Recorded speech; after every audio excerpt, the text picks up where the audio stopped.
El proyecto de ley que se va a discutir en este momento es el proyecto de ley reglamentario de la reforma constitucional de las regalías, ¿no, señor presidente? Ese proyecto tiene una ponencia positiva, como es obvio, presentado por los amigos del gobierno, y tiene dos ponencias negativas, una mía y otra del senador Valera, que es pues distinta de la que yo estoy presentando. Este es el caso clásico, senadores, de proyectos de ley que, apuntando a resolver cosas que están mal o que son bien discutibles, no solo en el fondo no las resuelven, sino que crean nuevos problemas. O sea, este es un proyecto bastante más complejo que lo que se le ha dicho al país, que es de perseguir unos cuantos corruptos, cosa pues en la que yo personalmente estoy de acuerdo, y quiero recordar que no hay un solo alcalde del Polo en Colombia que maneje plata de regalías. Luego, esto no tiene nada que ver con gente de nuestro partido y tiene que ver con mover unos platas de un punto a otro, cosa que es, digamos, una discusión normal. O sea, si una plata que está aquí se puede mover a un sitio o a otro, y qué se termina haciendo con esos recursos. Inclusive el proyecto de ley introduce también una plata para gastar en ciencia, cosa que por supuesto yo no objeto de ninguna manera, porque pues sería el colmo que yo me hubiera pasado 30 años de profesor en la Universidad Nacional, de profesor de tiempo completo, y no entendiera la importancia de la ciencia.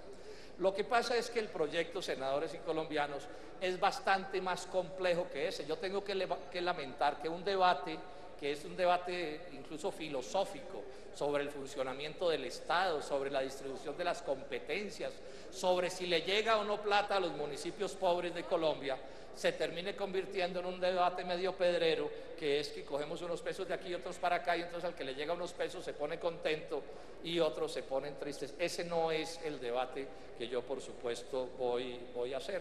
Pero además advertir una cosa: como estaba la ley de regalías anterior, había plata para los municipios productores y para los municipios no productores. La plata de los municipios no productores era la del Fondo Nacional de Regalías, y si no les llegó más no es porque no estuviera en la ley, sino por la incapacidad escandalosa de planeación nacional. Yo les cuento esto: a junio del 2010 reposaban en los bancos 4.3 billones de plata del Fondo Nacional de Regalías, que por la torpeza de planeación nacional no se invirtieron y no se gastaron entre los municipios no productores, porque a los municipios productores les llegaba por esa vía. Entonces aquí la pregunta del millón es: ¿por qué hubo que hacer una reforma constitucional? ¿Por qué esto no se modificó? Si la cosa se limitara, senadores, a pasar unos pesos de unos sitios a otros, ¿por qué no se modificó simplemente la ley, sino que hubo que hacer una reforma constitucional y ahora la ley reglamentaria? Es decir, ¿por qué cambiar la Constitución? Se supone que en la Constitución está expresada algo así como la filosofía del funcionamiento del Estado y distribuciones de competencias entre poderes locales, departamentales y nacionales. Y la ley ahora lo que hace es reglamentar de acuerdo con el acto legislativo. Y entonces aquí yo preciso una primera conclusión. El Polo Democrático Alternativo, yo particularmente hice varios debates explicando que el acto legislativo no era un buen acto legislativo, pero las cosas ya en la reglamentación resultaron peores, senadores. Incluso a los senadores que votaron positivamente el acto legislativo, les digo que la reglamentación es peor que el propio acto, porque todas las advertencias que se hicieron oportunamente se terminan agravando con la ley.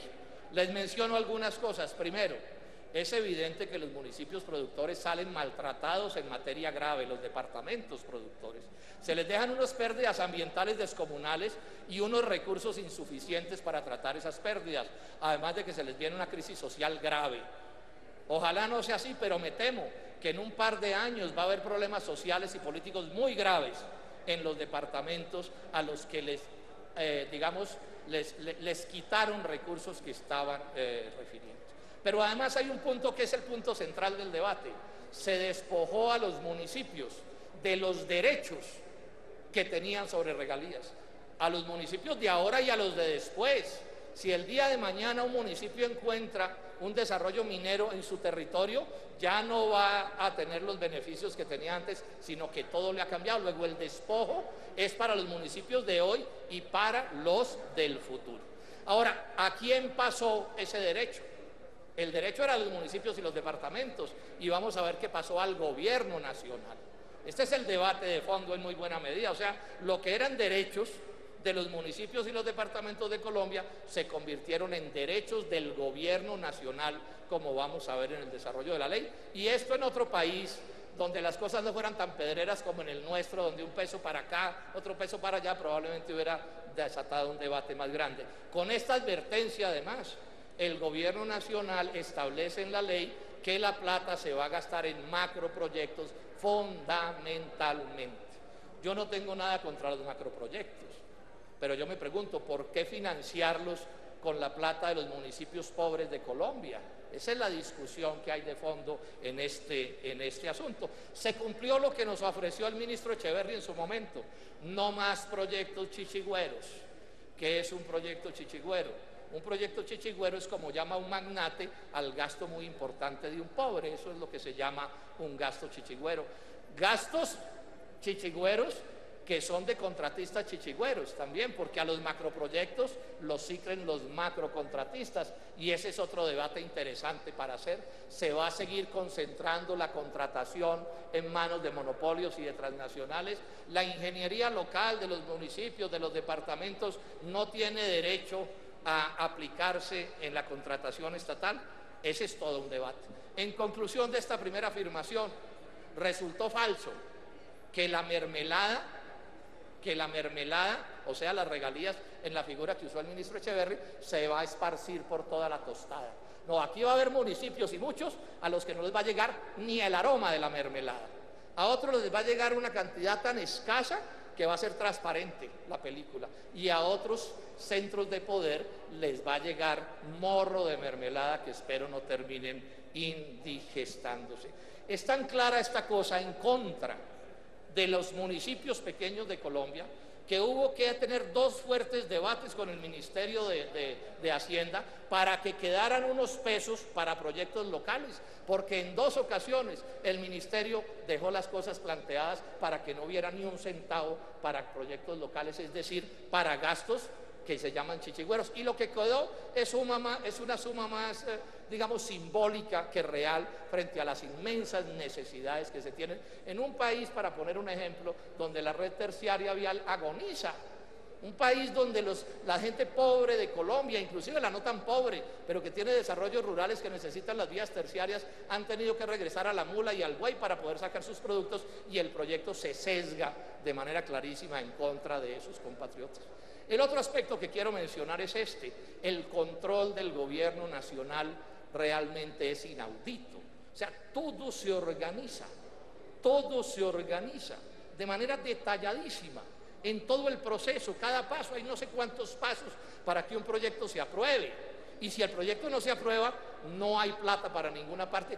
Todo controlado por el Departamento Nacional de Planeación y por el Ministerio de Hacienda, minuciosamente controlado. Repito, en este sentido, las autoridades locales, gobernadores y alcaldes, se convierten en unas especies de súbditos de las voluntades del gobierno nacional, para no mencionar a consejos y asambleas departamentales a los que ni siquiera se les pregunta, porque resulta que esos gastos ya no tienen por qué pasar por ahí.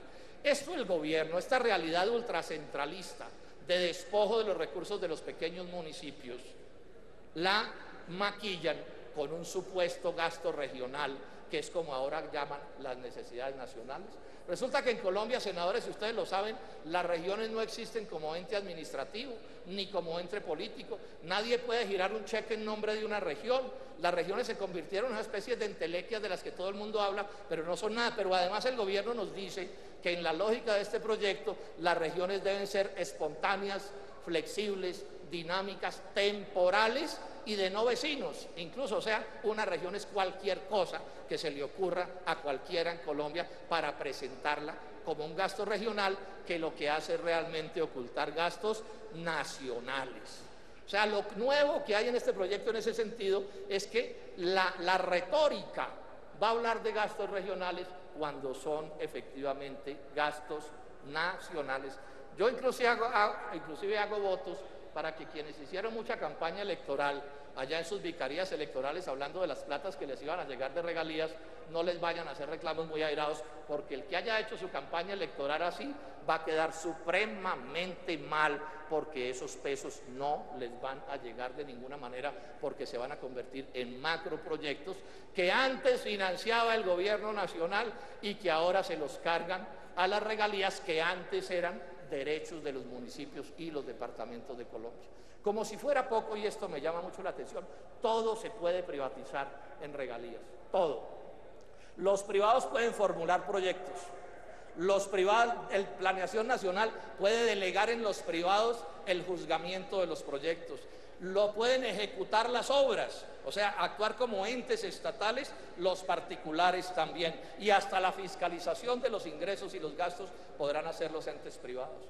Cuando el fracaso en este sentido de lo privado es evidente, pero con otro agravante, así no fracasaran, cada peso que se gana una empresa y van a ser monopolios y transnacionales es plata que no le llega al municipio o al departamento o a la región o a la nación o a lo que ustedes quieran llamar. Es que esta es parte de la discusión, porque ningún privado hace nada por menos del 15, el 20 o el 30% del dinero que se está invirtiendo, plata que, repito, no les llega a la gente. Y en el marco del TLC, porque esto está conectado con el TLC, se trata de entregarle estos derechos a las transnacionales.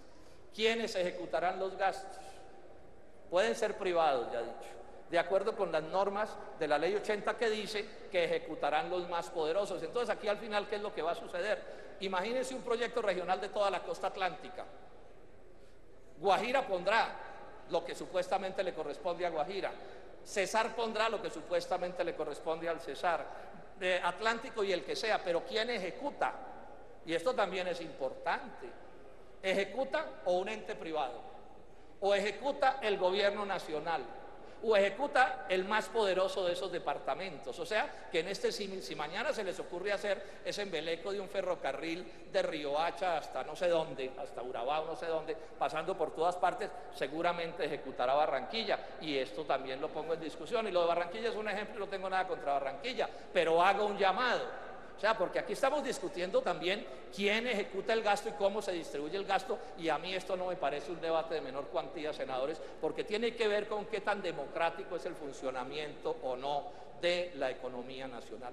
El Fondo de Ahorro y Estabilización, además, nos dice que van a dejar en el exterior el 30% de los recursos y otro 20% que se va para otros dos fondos. Luego, lo único que supuestamente va a llegar para estas inversiones llamadas regionales es el 50% de la plata.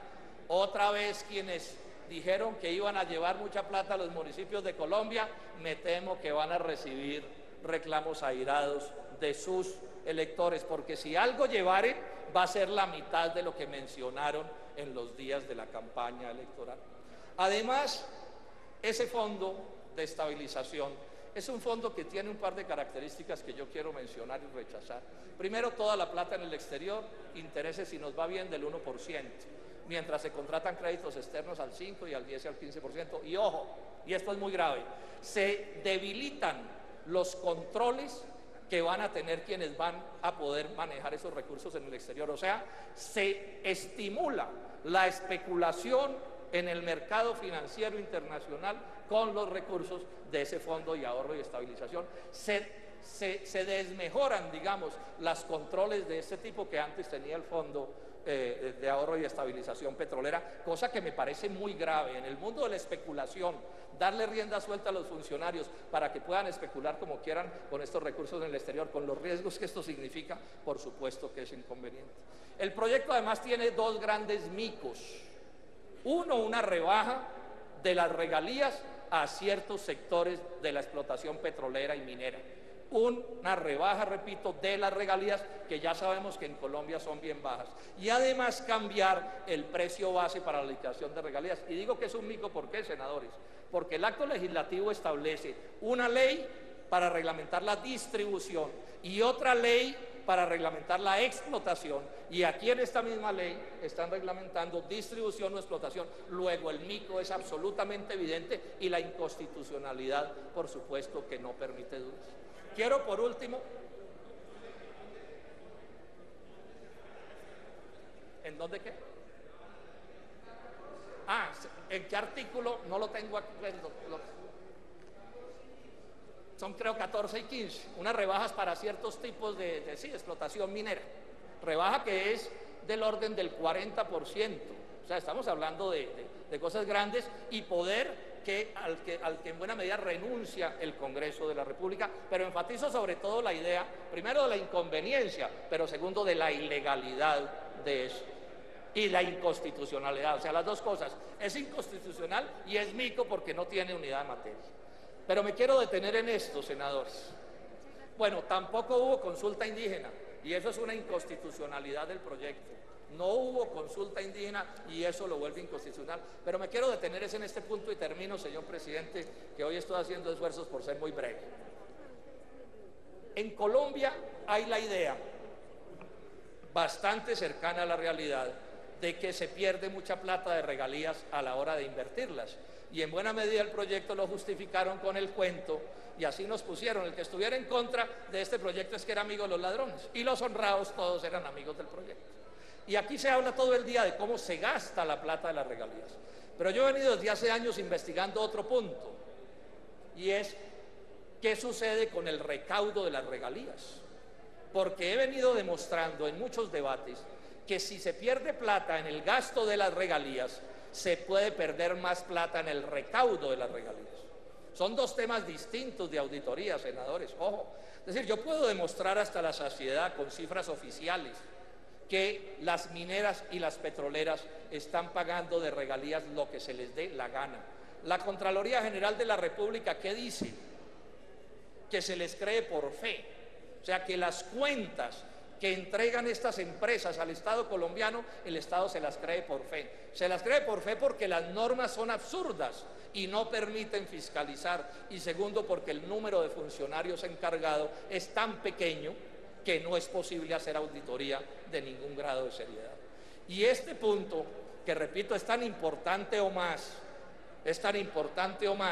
que no perder la plata cuando se gasta, el gobierno nacional no atiende con seriedad.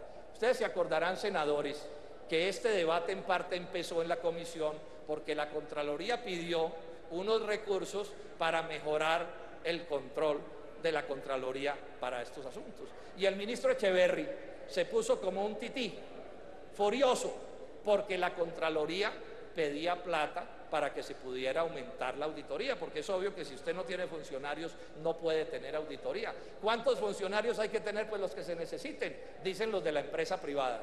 Los de la empresa privada, senador Andrade, dicen, cuidando mi platica me gasto lo que toque porque o si no, se la roban. Y con esa lógica debería actuar el Estado colombiano, senadores, porque es que al Estado se lo pueden robar cuando se gasta la plata o cuando no entra. Y ustedes conocen, porque yo lo he explicado y ha salido en los periódicos, que el señor de la DIAN, el doctor Ortega, está aterrado de lo que son las cifras de las mineras y las petroleras en lo que tiene que ver con las declaraciones de renta. Una cosa bochornosa lo que está sucediendo allí. Bueno, es peor en lo de regalías, porque Ingiominas no tiene capacidad para auditarlo nada. Yo entonces propuse, siguiendo un poco la lógica de la propia Contraloría, que había que afinar los controles, tanto para la plata que debía entrar a regalías como para la plata que debía salir a la hora de ejecutar el gasto público. Y la verdad verdadera es que la actitud de los ministros fue completamente hostil, senadores, completamente hostil. En el caso de lo segundo, de garantizar mediante normas que no se pierda la plata a la hora de gastarla, se inventaron que había que darle facultades extraordinarias al presidente de la República para que él tomara las determinaciones. ¿Por qué no se hace en la ley lo que hay que hacer, que simplemente es fortalecer el control?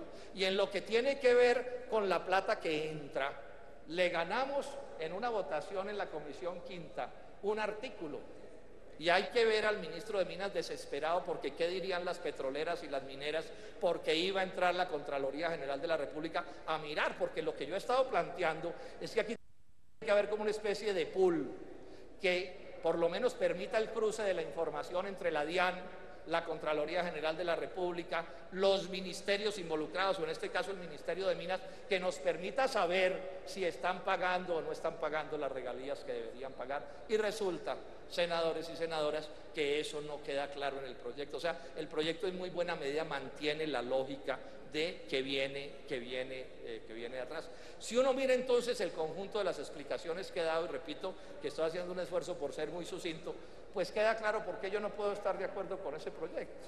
Porque el proyecto empeora, digamos, un acto legislativo que ya era malo, lo empeora en detrimento de una concepción democrática de las cosas. Yo insisto, esto es más complejo que mover 3 pesos de un lado a otro, y eso lo podemos discutir con toda tranquilidad, pero es que aquí, detrás de esa teoría y detrás de una falsa persecución de la corrupción, lo que se hace es permitir que las cosas se compliquen de maneras diferentes. Hay que decir además de esto, por último, que es que quien ha hecho en buena medida la auditoría de los recursos del gasto ha sido el Departamento Nacional de Planeación, y en buena medida privatizados. Antes el Fondo Nacional de Regalías, y después la función la asumió el Departamento Nacional de Planeación, en buena medida privatizado, o en mucho privatizado, y el fracaso está registrado por las cifras. En aras de la brevedad no les voy a dar las cifras, pero ahí están, las ha emitido la Contraloría General de la República. Entonces, repito, con estas explicaciones considero que lo que ya era malo como acto legislativo,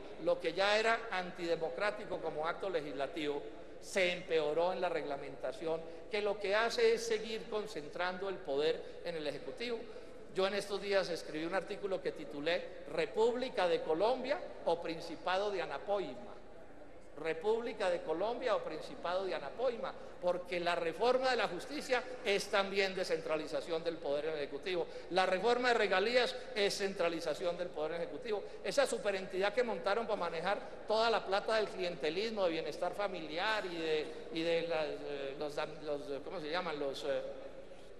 Lo que era acción social, etcétera, también es la misma cosa. Entonces estamos avanzando, senadores, les llamo la atención, por una vía negativa, y es que el país cada vez centraliza más el poder en el Ejecutivo. Es un país cada vez menos democrático, un país donde funciona cada vez menos la separación de los poderes, y buena parte de los problemas nacionales, yo sé que no es lo único, tiene que ver con esto. O sea, a una concepción antidemocrática de la economía nacional, de concentración en monopolios, en transnacionales, en unos pocos, cada vez está correspondiendo a un Estado menos democrático en todas las razones. Muchísimas gracias.